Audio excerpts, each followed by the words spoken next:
Okay, so we're back with this part 3 of the series of videos I've posted about this 97 Honda Civic EX 2-door coupe.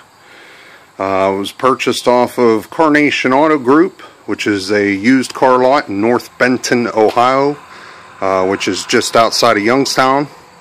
I've been getting a lot of questions about this car. A lot of people want to know what happened with the owner or whoever owns the used car lot.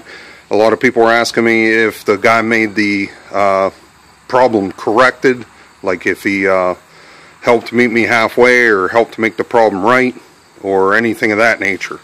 So to help all you people out that are asking all these questions, I'm going to do a couple more parts of the video. I only have a 5-minute restriction on this phone, so I'll have to do a couple more parts. But I want to start with this here. This would be the receipt that I was given.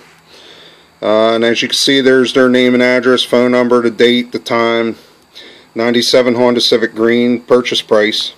When I bought the car that day, we were inside the office and it was an extremely hot day. And a salesman named Nick said he didn't know the exact mileage when he went to type it in the computer, and I said, do you want my wife and I to go out and get the mileage? And he said no. He goes, I'm pretty sure I know what it is. So he threw the mileage in. Okay, so I just got the title to the car and he put down 100,900 miles. Okay, now the very day I pulled out that lot, before we even pulled out a car lot, I wrote the mileage down as 101,257. The car made it to 101,261 to 101,262 and the engine blew up.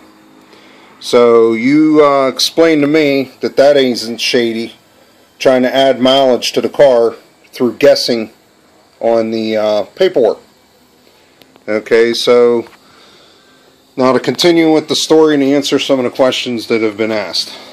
I ended up buying a used engine for $450 and I rebuilt it and stuck it in the car. But to back up a little bit on this, the last video I did, the engine was out on the floor, tore down, and I showed you the evidence, which was overwhelming, that the guy had rigged up the rod bearings on a bad crank to try to dump the car. I did make contact with the owner. It took quite a bit of work to do it. The guy was dodging me. But when I did talk to him on the phone, I explained to him that I had made contact with Detective Starr of the Smithfield Police Department. Detective Starr told me to inform the owner of the car lot that I had spoken to him and to give him one last chance to try to make the situation right.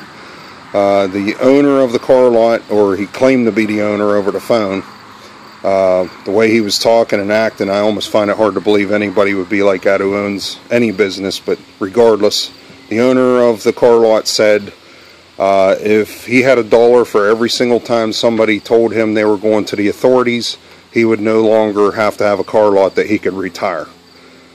Let me repeat that again. The owner of the car lot said if I had $1 for every single time somebody called and complained and said there was a problem with the car and that they were going to go to the authorities, he would not need to have a car lot. He could retire. Now, I don't know about you folks, but that was a mega red flag to me. First thing that went through my mind was, oh my God, this guy has really stuck it to people to say something of that nature. He must have had a lot of complaints and a lot of people threatening to call the authorities. So he said he was not going to meet me halfway on the engine. He ended up hanging up on me.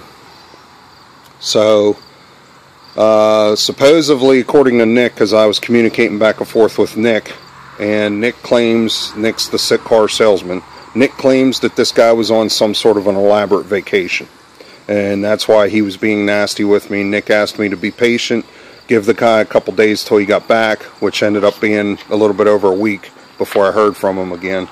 So I texted the guy and I said the same thing I said to him over the phone. I wanted to put it in writing because I have a feeling this is going to end up going to court. So anyway, we put it in writing. The guy ends up texting me back a couple days later. Now originally he had agreed to pay $150 towards a used engine, and what ended up happening from that, I'm going to go into the next video because we're coming up on the limit of this video. So watch the next video and I'll finish telling what's going on.